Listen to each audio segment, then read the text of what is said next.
Le père fondateur de la Côte d'Ivoire moderne, Félix Houphouët-Boigny, disait « La paix, ce n'est pas un vain mot, mais c'est un comportement qui implique des actions tendant à pacifier le climat sociopolitique.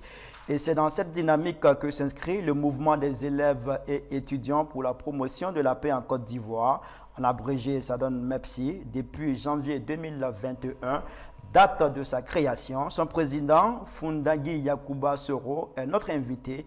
Bienvenue à toutes et à tous dans cette nouvelle émission de Les Entretiens sur l'Intelligente TV.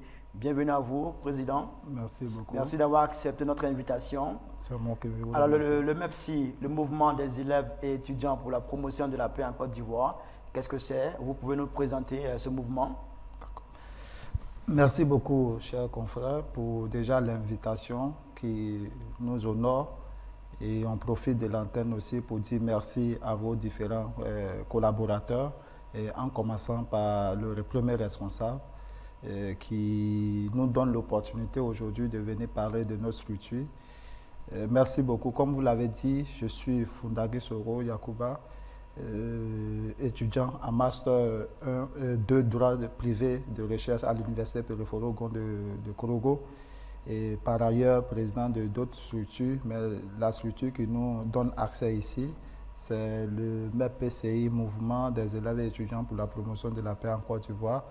À la réalité, cette structure est partie d'abord sur le nom Mouvement estudiantin pour la promotion de la paix en Côte d'Ivoire depuis le 12 janvier 2020, partant du constat de l'incivisme grandissant dans nos différents établissements. Et vous convenez avec moi, depuis un bon moment, l'école ivoirienne n'est plus celle dont nous rencontrons souvent nos papas, nos grands frères, nos aînés, qui parlent de l'école ivoirienne qui était vraiment très brisée dans la sous-région. Et depuis un moment, cette école a commencé à se dégrader dû à l'incivisme grandissant dans ce milieu. Donc, le 12 janvier, certains étudiants se sont assis en cité. On était sur la cité au niveau de Korogo et on s'est dit, mais pourquoi aujourd'hui, au fur et à mesure, c'est l'image de l'étudiant ivoirien qui est en train de se dégrader. Et nous ne sommes pas peut-être tous des violents. Et nous aussi, on peut faire autre chose. Donc c'est là, ces étudiants-là se sont donné l'idée selon laquelle il faut aussi contribuer activement à promouvoir la paix, à promouvoir le vivre ensemble sur le campus pour dire on peut être au campus, on n'empêche pas la vie associative, on n'empêche pas les grèves, mais il faudrait que ce soit des grèves civilisées. On peut gréver mais sans casser, on peut gréver sans brutaliser, on peut gréver sans tuer. Voilà, donc voilà un peu la mission qu'on s'est assignée depuis ce jour jusqu'à aujourd'hui. La mission, c'est de promouvoir la paix. Promouvoir la paix, le vivre ensemble, la cohésion sociale dans nos milieux d'études et de vie.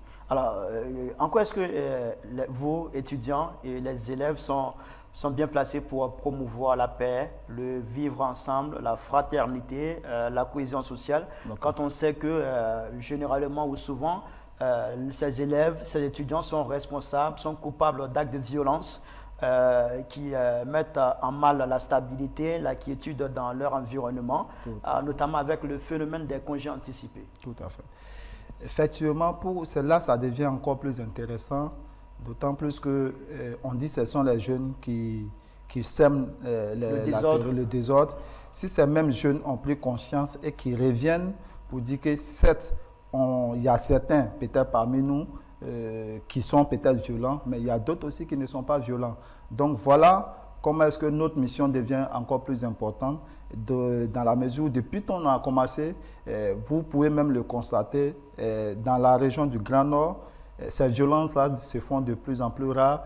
Aujourd'hui, l'université de Korogo peut être citée comme un exemple où il y a moins de violence sur ce campus-là. L'université de Korogo, ce n'est pas la seule université en Côte d'Ivoire. On a l'université Félix Houphouët-Boigny de Cocody. Oui. On a l'université Nangui à Bourgoin. Oui. À Abidjan, ici, au sud ici, il y a des actes de violence qu'on constate dans les établissements scolaires. Est-ce à dire que vos actions se limitent seulement dans le nord du pays? Comme le mouvement est né là-bas, et nous n'avons pas grand moyen, donc du coup, il faut faire avec les moyens de bord. Donc du coup, comme un proverbe le dit en pays sénéfaux, avant d'aller balayer d'abord chez quelqu'un, il faut d'abord se rassurer que chez soi est propre. Donc, il faut d'abord se rassurer que où nous sommes là, c'est déjà exempté de violence. Et puis, si les moyens nous le permettent, on va étendre. Déjà, même au début, depuis 2020, on a commencé à mener les actions au niveau de Korogo et puis dans la région du Poro. Cette année, on a pu les étendre sur la région du Tchologo et puis du Ambol. Voilà, les preuves sont là, toutes les administrations ont été touchées à tous les niveaux. Donc, pour dire qu'on travaille vraiment avec l'administration, étant donné que notre mission, c'est d'aider l'administration ivoirienne qui s'est déjà inscrite dans le sens de permettre à l'école ivoirienne de recouvrer ses lettres de noblesse. Donc, on s'inscrit dans ce sens à aider cette école ivoirienne-là vraiment à retrouver la quiétude. Alors, quand est-ce que vous allez toucher les autres parties du pays, notamment le sud, l'ouest et autres? D'accord. Et on a déjà eu des correspondants là-bas qui, avec ce que nous menons, on a pu les attirer depuis de loin. Donc, on a pu avoir des gens qui ont décidé de représenter la structure là-bas. Donc, l'année qui arrive là, cette année déjà, on projette aussi étendre la sensibilisation dans ces différents établissements et universités. Donc, on touche le scolaire, le primaire, le secondaire. Bon, le primaire, il n'y a pas trop grand-chose, donc le secondaire et aussi le supérieur. Donc, on touche les grandes écoles, on touche les universités. Voilà. Donc, cette année, on compte vraiment aussi venir au niveau d'Abidjan parce que nous avons une très bonne collaboration avec les différentes structures syndicales, d'autant plus qu'ils savent qu'on n'est pas là pour empêcher ce qu'ils font, mais on est là pour dire il est bon qu'on puisse privilégier le vivre ensemble sur le campus parce que tout le monde n'a pas la chance peut-être d'aller en Europe, tout le monde n'a pas la chance d'avoir la force physique, mais ici le campus nous réunit dans le cadre des études. Donc il faudrait qu'on puisse privilégier les études au détriment des intérêts individuels. Alors, comment est-ce que le mouvement des élèves étudiants pour la promotion de la paix en Côte d'Ivoire est organisé et puis comment il fonctionne? D'accord. Merci. Déjà, nous sommes organisés, on a déjà un siège au niveau de Korogo. Donc, nous sommes organisés en bureau, en section. C'est-à-dire qu'on a des établissements qu'on essaie de faire des sections. Voilà. Et puis, au-delà de ça, au niveau du campus... Vous en avez combien en parlant de sections? Aujourd'hui, nous avons plus de 60 sections.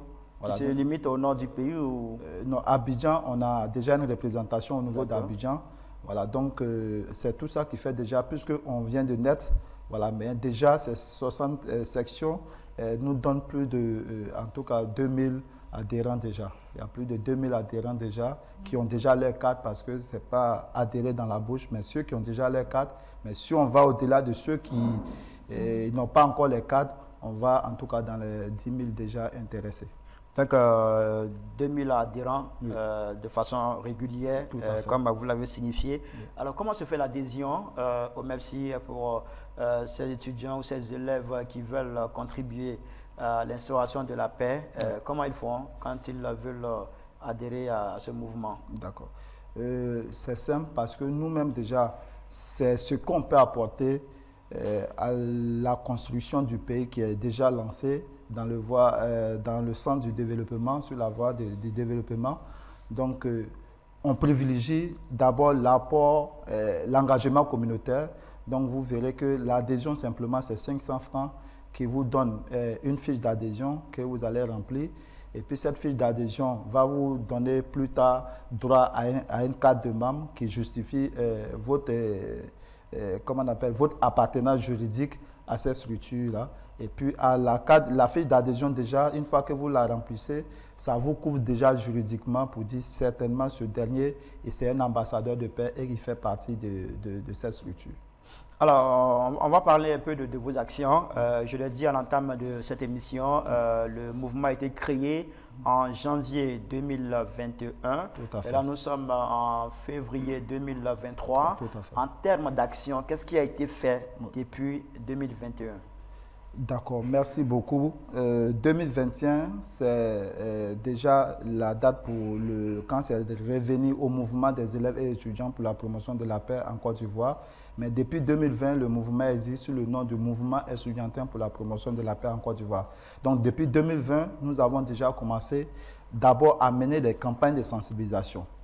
Et des campagnes de sensibilisation.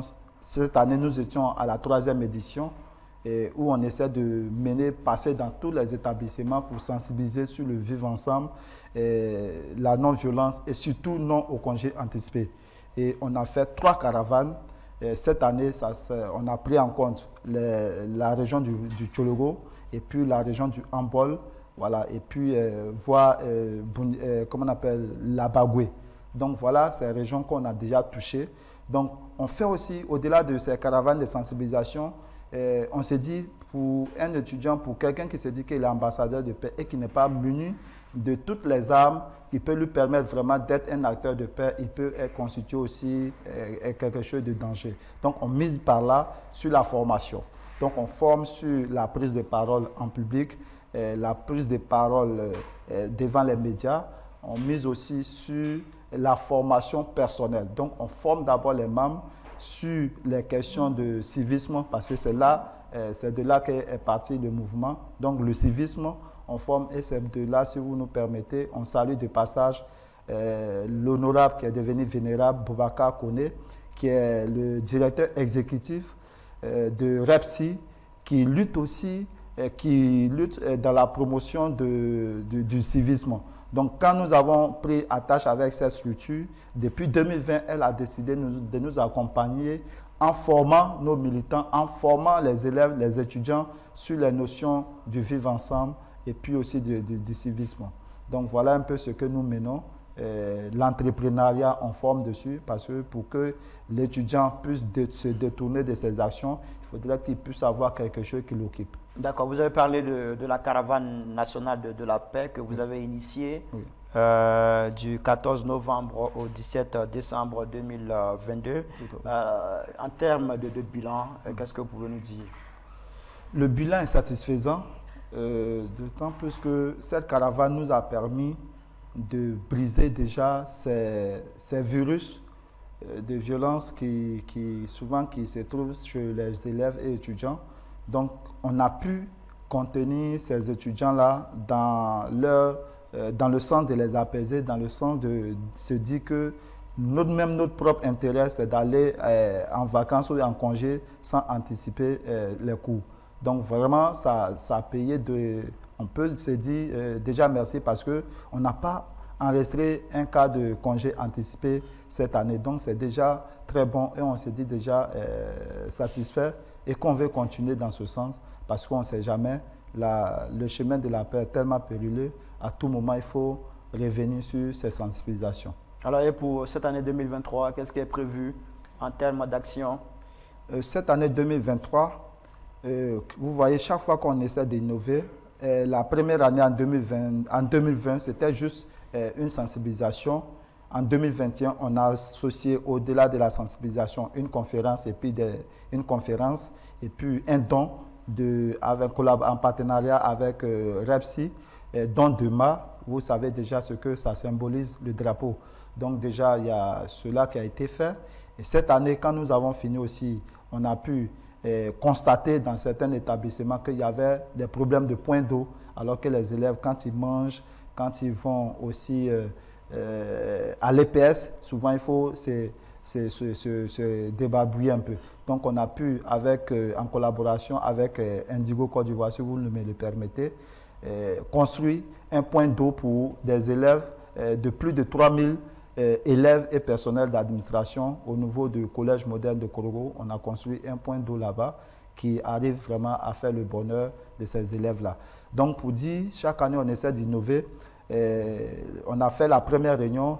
Cette année encore, il y aura la 4e édition de la caravane de sensibilisation, mais avec d'autres programmes qui vont venir renforcer. Tels que faire des dons, comme on a commencé avec le point d'eau, parce que quand on a fait ça, il y a d'autres établissements. Au cours de la caravane, on a constaté que ces établissements aussi étaient dans le besoin. Donc, ce qu'on peut faire pour accompagner le gouvernement, on n'hésite pas. Donc, on arrive à toucher certaines bonnes volontés qui arrivent à nous ouvrir les portes. Donc, c'est là aussi, on salue toutes ces personnes qui arrivent à nous accompagner dans la réalisation de nos missions. D'accord. Alors, on va parler toujours des actions en perspective. Oui. Vous le savez, nous sommes en période électorale. Oui. Il y aura les élections municipales et régionales en Côte d'Ivoire, Oui. précisément en octobre 2023. On ne va pas se le cacher, hein, les périodes d'élections en Côte d'Ivoire sont des périodes tumultueuses, Tout à fait. accompagnées de violences. Alors, vous qui travaillez à la promotion de la paix, qu'est-ce que vous prévoyez de faire pour cette période, pour que nous puissions éviter de tomber dans la violence? Merci beaucoup. Merci de nous avoir permis de se prononcer sur cette question. En 2020 déjà, on a fait des porte-à-porte de sensibilisation pour dire que l'importance ici, l'élection c'est un jeu. Et quand ils finissent, souvent c'est nous qui ne comprenons pas en bas, on se chamaille, souvent les violences font des morts d'hommes et c'est nous on sort perdants. Alors qu'en la réalité, souvent eux-mêmes ils arrivent à s'appeler, on voit déjà avec des images où ils font des images à Yamoussoukro où les deux présidents même se sont échangés les épouses. Donc pour dire, nous qui sommes en bas, on doit comprendre cela et comprendre que l'intérêt ici, c'est le vivre ensemble. L'intérêt ici, c'est la cohésion sociale. Donc le MEPC va toujours s'engager dans ce sens-là, à l'approche de ces élections, à toujours sensibiliser, parce qu'on n'a pas de casquette politique. Donc ça permet, quand on va vers la population, de nous écouter au mieux. Donc on va toujours aller vers elle, les sensibiliser pour dire, les élections qui arrivent, ce n'est qu'un jeu. Et sortons de ces élections grandies, sortons de ces élections avec zéro mort, sortons de ces élections avec zéro victime. Donc voilà un peu, on va toujours maintenir, comment on appelle, cette manière de faire. Alors vous avez dit le MEPCI n'a pas de casquette politique. Tout à fait. Mais est-ce qu'il ne vous arrive pas d'entendre des gens dire que vous êtes inféodé à tel parti politique, vu là où est installé votre siège à Korogo, oui, vu aussi votre patronyme Soro Yakuba en tant que président de ce mouvement, vu aussi que vous travaillez au quotidien régulièrement avec des hommes proches du régime RHDP. Oui. Ça peut donner souvent à ces préjugés, mais souvent aussi, quand on est dans la société civile ou bien quand on est une structure apolitique, ça ne veut pas dire qu'on ne peut pas collaborer avec les hommes politiques. Parce que l'administration, ces hommes politiques incarnent l'administration ivoirienne. Quand quelqu'un est ministre, il est ministre parce qu'il est ministre et il occupe un poste dans l'administration ivoirienne. Donc, pour un citoyen, il se doit de s'approcher de son administration. Donc, on va vers ces autorités qui, avec l'amour aussi de la patrie, avec l'amour, comme l'engagement citoyen ou bien le geste citoyen qu'ils font, ils arrivent à nous écouter, à nous accompagnant, conscients de notre réalité, de nos situations sociales, étudiants qui décident de promouvoir la paix sans grands moyens. Ce n'est qu'un engagement personnel. Donc, ils arrivent à nous accompagner, mais pour l'heure, même si ça se dit, ce n'est pas encore arrivé à notre niveau, mais ça ne peut pas empêcher, tant que vous êtes engagé, même si vous êtes assis, les gens parleront de vous, qu'ils vont vous critiquer. Donc, si ça arrive, ça peut se dire, mais ce n'est pas encore arrivé à notre niveau et ça n'empiète pas sur notre travail. D'accord. Du 7 au 8 février 2023 passé, la Côte d'Ivoire a abrité la cérémonie de remise du prix Félix Houphouët-Boigny pour la paix. C'était à Yamoussoukro, la capitale politique. Et la lauréate était l'ancienne chancelière de l'Allemagne, Angela Merkel. Un commentaire? Je salue déjà cette action parce que pour nous, quand on a fait la lecture de près ou de loin au niveau du MEPCI, on a constaté le retour de la Côte d'Ivoire sur le plan international et on peut dire que le monde entier était réuni ce jour-là dans notre capitale de la paix parce que Félix Houphouët-Boigny, qui parle de Félix Houphouët-Boigny, on voit déjà l'incarnation de l'homme, les bonnes actions que l'homme posait aux actions de la paix. Donc déjà, le MEPC s'inscrit dans cette lancée où on arrive aussi à faire cela. Donc venir en Côte d'Ivoire fêter cela, on a été vraiment très heureux et c'est pourquoi de bonne guerre, on a vraiment relayé ces événements-là auprès de nos militants, auprès de tout le monde pour dire vraiment il faut s'inscrire dans ce sens. Et au cours de cette même événement, ce qui concerne de cet événement, ce qui concerne même la Côte d'Ivoire, on a vu tous les anciens présidents y étaient. Tous les anciens présidents y étaient. Qu'est-ce que cela signifie pour vous? Bon, pour nous, ça montre déjà que la Côte d'Ivoire est en train de s'inscrire sur la voie de la paix. C'est aux militants, c'est à la population de comprendre comme ça, de lire les choses dans ce sens-là. Parce que l'autre pourrait rester à la maison, mais s'ils arrivent, encore l'autre image qui a frappé le monde entier, les échanges des épouses entre les deux présidents, alors que quand on sait de ce que les populations se disent une fois au campement, au village, en ville. Donc, ils veulent nous montrer qu'on peut aller au-delà de nos divergences, mais ce qui compte, c'est la Côte d'Ivoire. Et c'est la Côte d'Ivoire réconciliée avec tous ses fils et filles.